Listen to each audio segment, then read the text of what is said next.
Also, it's good to see you again. Ladies and gentlemen, it gives me a great pleasure to attend the 4th China-US Business Forum held by Forbes.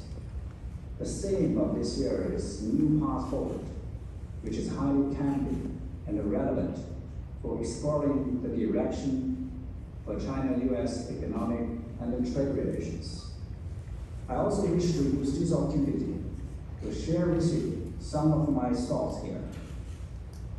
The biggest driving force for the new path forward for China-US economic and trade ties is the bright prospects of China's economic growth.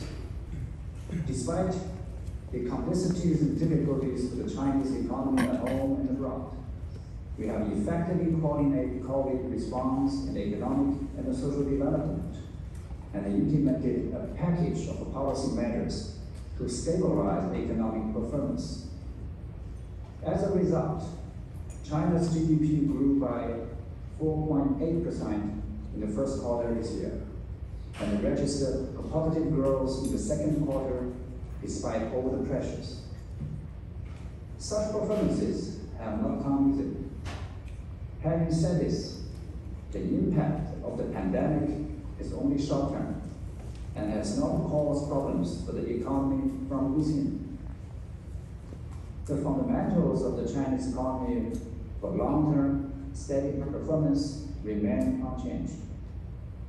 The basic features of the Chinese economy, full potential, great resilience, strong vitality, vast room for maneuver, and plenty of policy tools remain unchanged.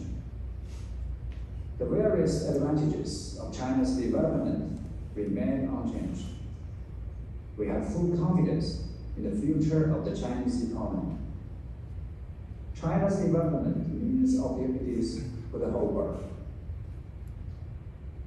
The biggest favorable condition for the new path forward is that China is opening wider, encouraging consumption, and fostering a market and a law-based and internationalized business environment.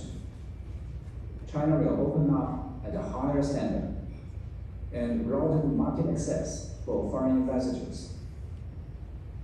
Currently, all the restrictions on access to China's manufacturing sector have been lifted, and the service sector is being further opened up. The number of items on the negative list for foreign investment has been cut from over 100 to 31.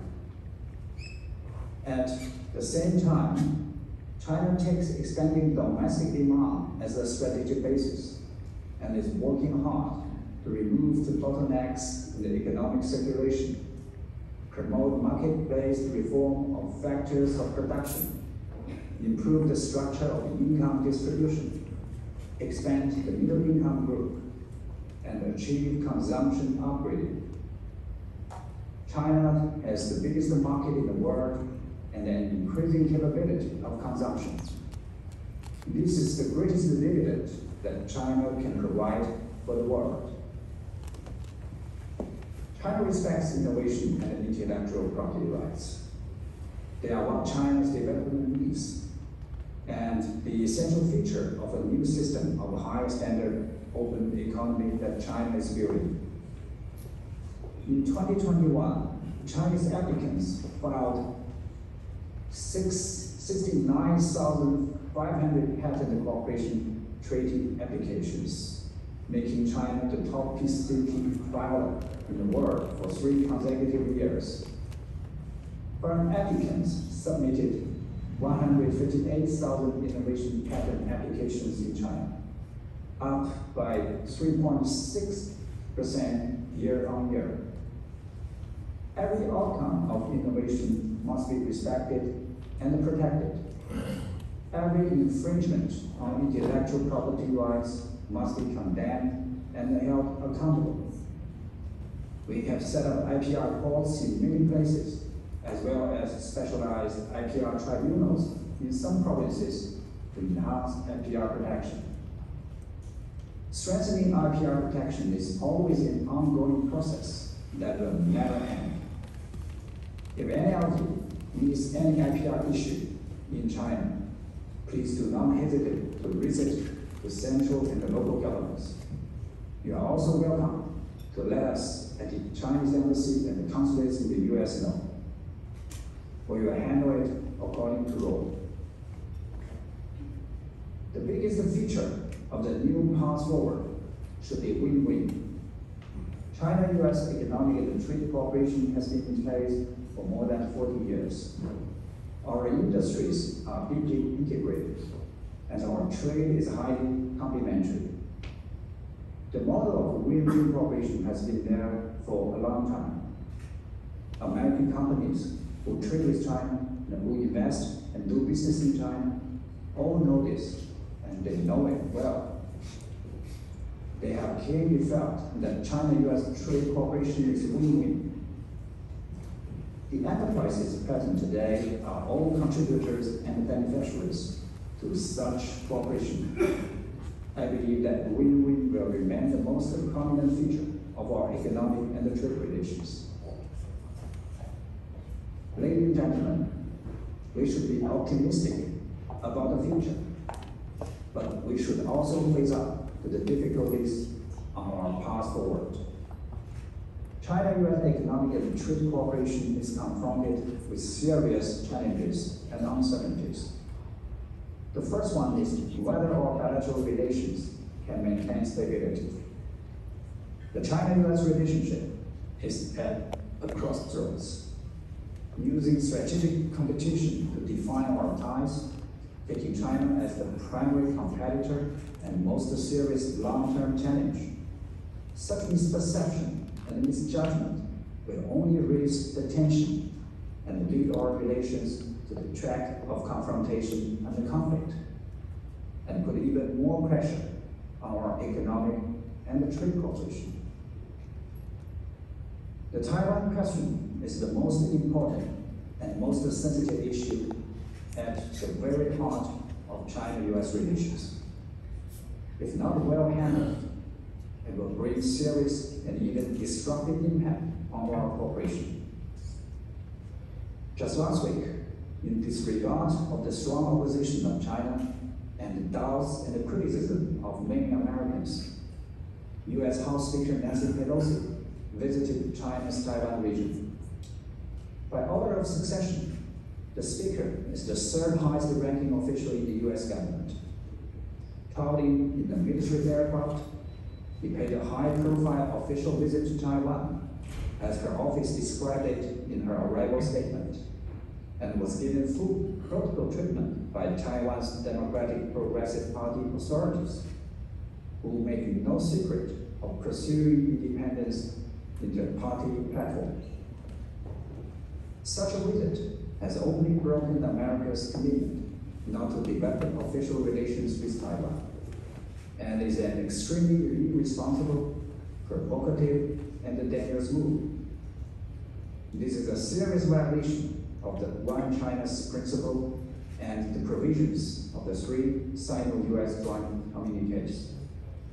It has a severe impact on the political foundation of China-US relations, seriously infringes on China's sovereignty and territorial integrity, and greatly undermines peace and stability across the Taiwan Strait. China naturally has to make a necessary and legitimate response to defend its core interests. Otherwise, respecting sovereignty and territorial integrity, a basic norm governing national relations, will become empty talk, and the international order will be in chaos and turbulence. Taiwan is China's Taiwan.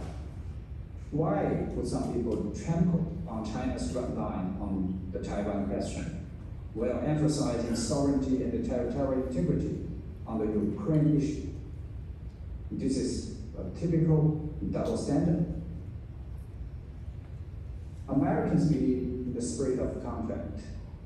You are from the business community, and you know that business people take the commitments they made very seriously. On the Taiwan question, the position of the Chinese government and the pursuit of the Chinese people are plain and simple. China's territory must not be ceded, and China must achieve reunification.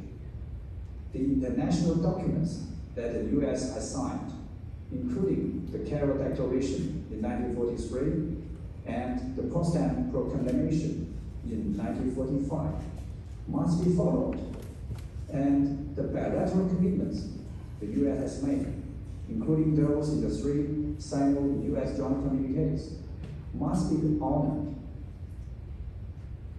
Ladies and gentlemen, China-US cooperation in various areas cannot do without the general atmosphere of our bilateral relations. Due to the Speaker Pelosi's visit, China has to suspend talks with the US on climate change. The US side said that by doing this, China is punishing the whole world, especially developing countries. But the US cannot represent the whole world. China always takes the promises it makes very seriously and does everything possible to honor them.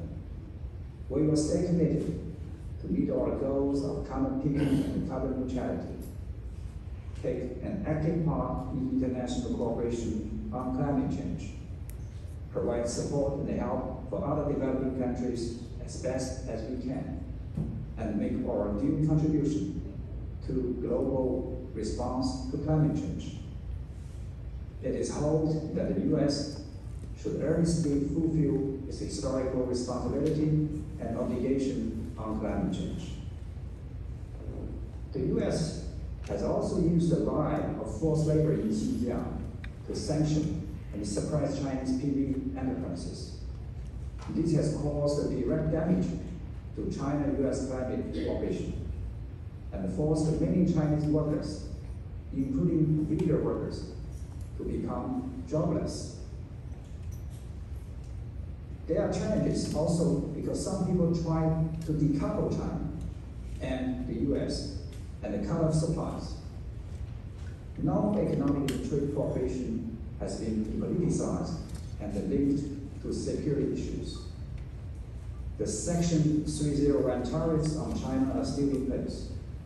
Over 1,000 Chinese entities and individuals has been put on various lists of sanctions and restrictions. Investments from Chinese enterprises are being closely scrutinized, while American companies are not allowed to invest in some key industries in China. These have gone far beyond normal and fair competition. In the 21st century today, it is unrealistic and impossible to return to the old paths of closeness and isolation and undermine the stability of global industrial chain and the supply chain. Our economic and trade cooperation should be driven by our common interests, not by fear. Dear friends, you are gathering today for the Business Forum because you know that we need openness and inclusiveness, and we need active actions in our trade relations. I'm ready to work with you to take our trade and business back to their due position in our bilateral relations and ensure that they remain an anchor and a propeller of our paths. Let trade and business create happiness to us, peoples of China and the United States. Thank you.